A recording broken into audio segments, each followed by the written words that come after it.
खुलुमबाय बड'लेण्ड रादाब नायगिरि बयनिसिमबो फुंबिलिनि गोजोन हामलायथि बावहरबाय। दिनै 11 एप्रिल 2025 इं मायथाइनि सानसेनि फानजामुथियाव थानाय राशिफोरखौ फरायथिनो लाबाय। मेष राशि गोदान मिजिं मोनगोन। मोजां हाबा मावनानै गावनि आरो नखरनि गोनांथिफोरखौ सुफुंनो हागोन। वृष राशि बराद गाज्रि। साना जेंनाजों बुंफबगोन। मावनो लानाय खामानिफोरा आद्रा थालांगोन। मिथुन राशि गियान सोरजिनो हागोन। बयजोंबो मान होजागोन। बिमा बिफाखौ गोग्गा होनो हागोन। कर्कट राशि नंखाय बाथ्रानि थाखाय दावराव दावसि जानो हागौ। सोमोन्दो नागारलायनो हागौ। बयजोंबो फोथाय खेबस' खालामजागोन। सिंह राशि नखराव माइनाव साफिगोन। रां बांगोन। बयजोंबो अनज्लायनानै थानो हागोन। कन्या राशि खैफोदनिफ्राय रैखा मोननो गेदेर फुजा होनांगोन। दुखुथिया सुबुंनो दान होयोब्ला गोसोआ गोजोन मोनगोन। तुला राशि फालांगियाव गुलाय गुजाय नुजाथिगोन। बिसि फिसायनि गेजेराव गोजोन गैयै जागोन। गुबुनजों निन्दा खालामजागोन। वृश्चिक राशि फिसा बाथ्रानि थाखायनो सोंखारि जागोन। सुथुर बांगोन। सांग्राङै थानांगोन। धनु राशि साननायफोरा मोगथां महर मोनगोन। नांगौमानिखौ मोनफुंजोबगोन। साना गोजोनै बारलांगोन। मकर राशि मोननांगौ रांफोरखौ मोनफुंजोबनो हागोन। गोनांथिनि मुवाफोरखौ सोरजिनानै लानो हागोन। रां दोनथुमनो हागोन। कुम्भ राशि खैफोदा उन उन गिदिंफागोन। गुमुर मोनै सुबुंनि सायाव फोथायनाया जेंनायाव खोख्लैगोन। सांग्राङै सोलिनांगोन। मीन राशि देहायाव सानाय सुनाय सोमजिनो हागौ। गोजोन गैयै जागोन। नखराव रांनि आंखाल नुजाथिनो हागौ।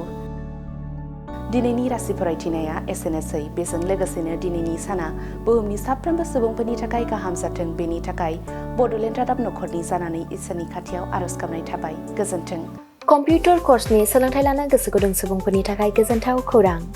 कम्पिउटार कर्सनि थाखाय बेसेन नाङा जासे मुं थिसननायनि खाबुखौ लानानै फैदों क'क्राझार सहरनि खोदोमथलायाव थानाय MS फ्लाइं रुट इनस्टिट्यूशना।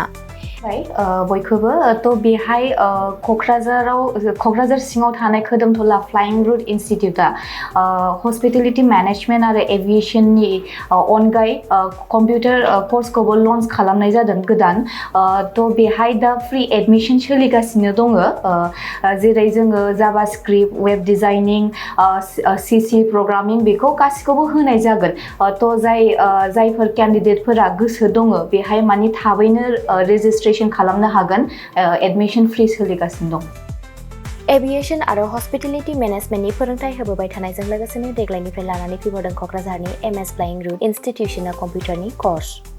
आखा-फाखा रोंगौसार फोरोंगिरि आरो मोजां खाबु थानाय बे फसंथानाव PGDCA, DCA, CCA, JavaScript, web designing, CC programming, illustrator, stenography with typing बायदि बायदि कम्पिउटार कर्सफोरनि फोरोंथायखौ नोंथांमोननो होनो थाखाय बे समाव नेनानै दङ क'क्राझारनि खोदोमथलायाव थानाय MS फ्लाइं रुट इनस्टिट्यूशना।